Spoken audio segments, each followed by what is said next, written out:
안녕하세요. 역사 돋보기입니다. 한국 역사상 최강의 무장 중 티어급에 속한다는 소드머스터 척준경, 그리고 그를 영웅으로 만든 윤관의 여진정벌. 하지만 윤관의 여진정벌은 아직 끝이 아닌데요. 다른 말로 하자면 척준경의 레전드급 활약상도 아직 끝이 아니라는 거죠. 그리고 여진정벌 이후 이 최강의 생물체의 후일담 역시 아주 드라마틱했는데 1부에 이어 2부 시작합니다.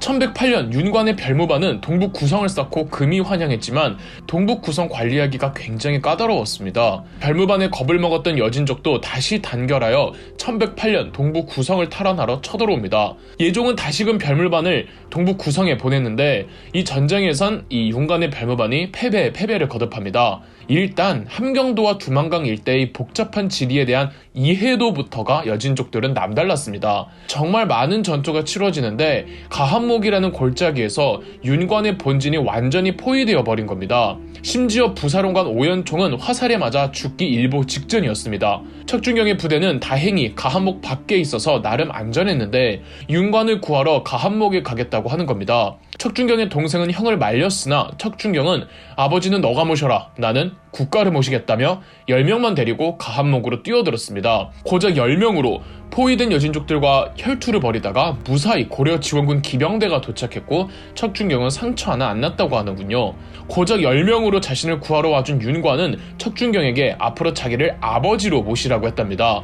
겨우 포위에서 벗어난 고려군은 영주성에 머물고 있었는데 여진족이 영주성마저 포위한 겁니다. 다들 윤관에게 수성을 고집하며 지원군을 기다리자고 할 때 척준경만 홀로, 그러다가 지원병 안 오면 어쩔 거냐, 가만히 있으면 여진족들도 지원군이 오기 때문에 더 위험하다며 소수의 결사대를 이끌고 성 밖을 나가 여진족 부대를 이리저리 휘저어댔고 여진족은 후퇴했습니다. 그리고 피리를 불면서 성 안으로 돌아왔다죠. 아직 안 끝났습니다. 여진족과의 전투가 벌어지던 곳곳의 전선에서 고려군 장교 왕자지 장군이 고립되자 윤관은 척준경에게 그를 구원하라고 구원병을 이끌게 했습니다. 왕자지 장군은 본명이십니다. 여러분 놀리지 마세요. 척준경의 도착과 함께 여진족들은 척준경을 두려워해 달아났고 왕자지 장군이 말을 잃자 직접 척준경이 적진으로 뛰어들어 말 한 패를 훔쳐와서 줬답니다. 또 웅주성이 포위되었을 때 우리 척준경 형님 또 혼자서 포위를 뚫고 국경까지 가서 구원병을 이끌고 웅주성을 구원했다고 합니다. 이후로도 척준경은 혁혁한 공을 세웠음에도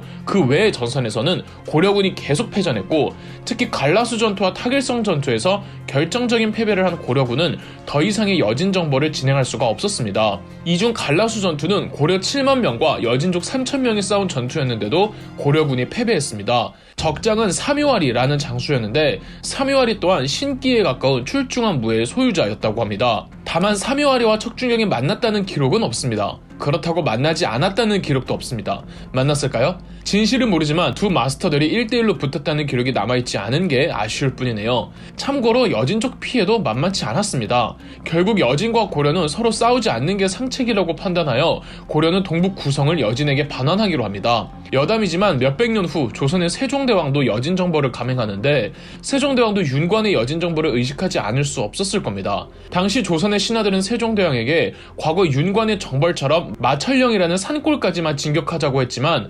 세종대왕은 과거 윤관이 동북 구성을 포기한 이유가 산자락을 방어선으로 삼았기 때문이라며 산에 대한 이해도는 여진족이 훨씬 더 뛰어나기 때문에 우리가 방어하기 어렵다는 이유로, 다만 강을 방어선으로 삼으면 방어에 훨씬 효율적이라면서 이 압록강과 두만강까지 진격했던 겁니다. 그래서 현 한반도의 북쪽 국경이 거기까지 가 있는 거죠. 이래서 역사 공부를 해야 하는 겁니다.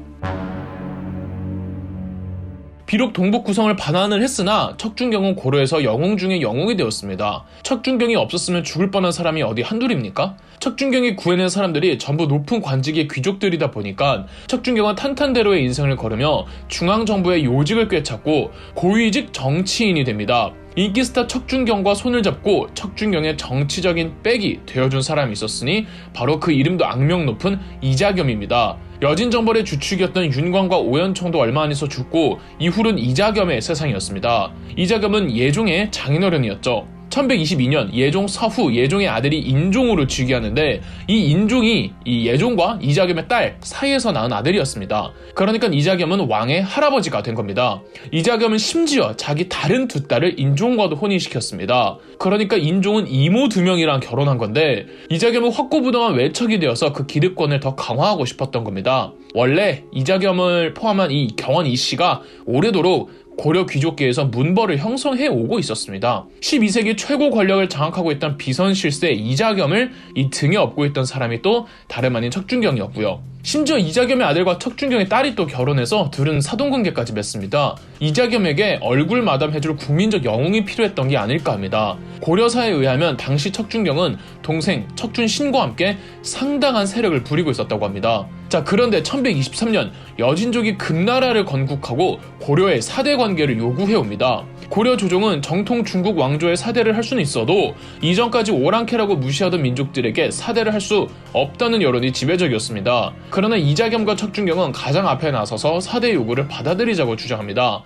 이자겸은 대규모 전쟁이 일어나면은 이 공을 세운 귀족들이 등장해서 본인의 귀족권이 흔들릴까봐 걱정했죠. 또 사대를 요구하면 금나라 측에서 이자겸을 얼마나 이뻐하겠습니까? 그러나 척준경은 그 험난했던 전쟁을 직접 겪었던 사람이기 때문에 누구보다 앞에 나서서 전쟁을 피하고 사대를 수용하자고 주장했죠. 실제로 사대를 거부하며 전쟁을 주장하던 귀족들 대부분 당시 여진 정벌 전쟁에 참전하지 않았던 사람들이었고요. 인종은 이자겸의 사대 요구는 기분이 나빴으나 척준경이 나서자 사대 요구에 응하기로 했습니다.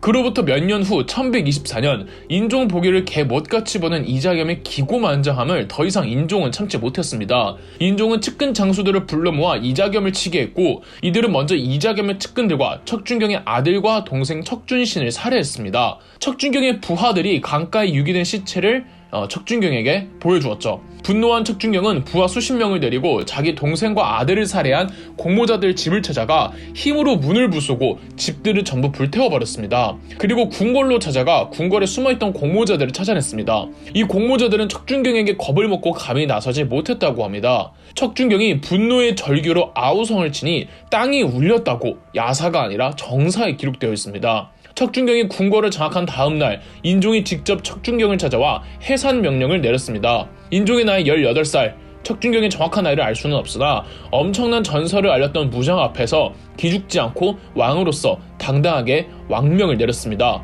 그러나 척준경의 분노를 멈출 수는 없었고 척준경은 왕에 호위되어 싸우며 심지어 궁궐에 불을 질렀습니다. 도저히 안되겠다 싶은 인종은 척준경에게 용서를 구하고 이자겸에게 왕위를 넘기겠다는 문서를 작성합니다. 그리고는 척준경은 인종의 최측근과 왕당파 장교들을 모조리 숙청합니다. 이 사건이 이자겸의 난입니다. 사실 언젠가부터 이자겸과 척준경의 사이가 좋지 않았습니다. 이자겸은 척준경을 얼굴 마담으로 삼으려고 했지만 척준경은 이자겸도 어떻게 할 수 없을 정도로 다혈질이었고 무엇보다 이 출신이 달라도 너무 다르잖아요. 이자겸은 정통 문벌 귀족인데 반대로 척준경도 자기 가족의 참사가 전부 다 이자겸 때문이라고 생각하기 시작했던 겁니다. 하루는 이자겸 집안의 어느 노비가 척준경이 왕을 능멸했다고 엄연히 죽을 죄라며 척준경 집안의 노비를 욕했다는 겁니다. 척준경의 노비는 척준경에게 일러 바쳤고 척준경은 이자겸을 찾아가 전날에 나는 모두 너희가 한 짓인데 어찌 다만 나의 죄라 하여 죽어야 된다고 하느냐라고 호통치며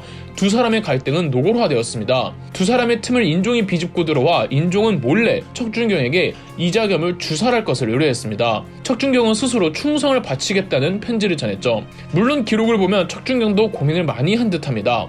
한편 인종은 선의 준비를 하고 있었고 이자겸은 인종을 독살하려다가 실패하자 직접 사병을 동원해서 인종을 죽이러 궁궐까지 쳐들어옵니다. 척준경은 100여 명의 군사를 무장시키고 궁궐을 장악한 후 인종을 구하러 오죠. 이때 척준경이 위험에 처한 인종에게 오며 폐하 신이 왔사옵니다 라는 희대의 명언을 남겼다고도 하죠. 척준경이 오니까 상황 해결. 척준경은 이자겸과 그 일가족을 감금시킨 뒤 이자겸 측 신하들을 전부 처형시켰고 이자겸과 그의 아들들은 유배 보내져 그곳에서 생을 마감하였습니다. 척준경은 문화시중, 지금의 국무총리로 임명하려고 했으나 척준경은 굳이 거절했답니다. 그럼에도 이자겸을 제거한 척준경의 위상이야 말 다했죠. 척준경의 인생은 이렇게 멋들어지게 마무리되는 줄 알았습니다.